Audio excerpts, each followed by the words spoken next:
శ్రీ రామకృష్ణ ప్రభ ఛానల్ను చూడండి, మాసపత్రికను చదవండి. స్వామి, మీ కృప ఉంటే సర్వము సాధ్యమే. నేను ఎంత అధ్వాన్నంగా ఉండేవాడిని, ఇప్పుడు ఎంత బాగుపడ్డాను. అవును, నీకు సంస్కారాలు ఉన్నాయి మరి, అందువల్లే అలా జరిగింది. తగిన సమయం రాకుండా ఏదీ జరగదు. రోగం నయమయ్యే దశలో వైద్యుడు ఈ ఆకులను బాగా నూరి ఆ రసం పుచ్చుకో అంటాడు.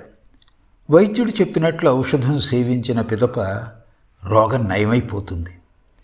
మరి ఇప్పుడు రోగం ఆకులను నూరి సేవించడం వల్ల నయమైందనుకోవాలా, లేక దానంతట అదే నయమైందనుకోవాలా? ఈ విషయం ఎవరు చెప్పగలరు? లక్ష్మణుడు లవకుశులతో ఇలా అన్నాడు: మీరు చిన్నపిల్లలు, శ్రీరాముడి గురించి మీకు తెలియదు. రాయిలా పడి ఉన్న అహల్య ఆయన పాదస్పర్శతో మానవ రూపం దాల్చింది. అందుకు లవకుశులు ఇలా అన్నారు: అయ్యా, ఈ సంగతి మేము కూడా విన్నాం. రాయిలా పడి ఉన్న అహల్య మానవ రూపం ధరిస్తుందని గౌతమ ముని వచించాడు.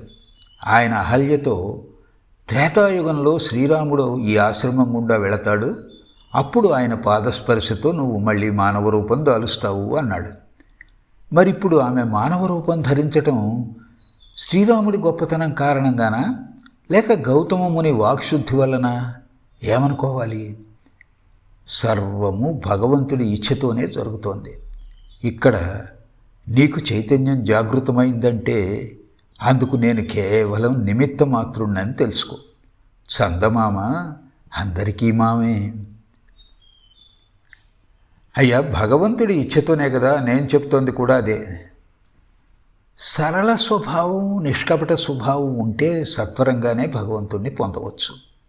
కల్లా కపటంతో నిండి ఉన్న కుటిల మనస్కులు, మడి మైల అంటూ పట్టుకుని వేలాడేవాళ్ళు, సంశయాత్ములు, ఈ 3 రకాల వారికి జ్ఞానం ప్రాప్తించదు సుమా.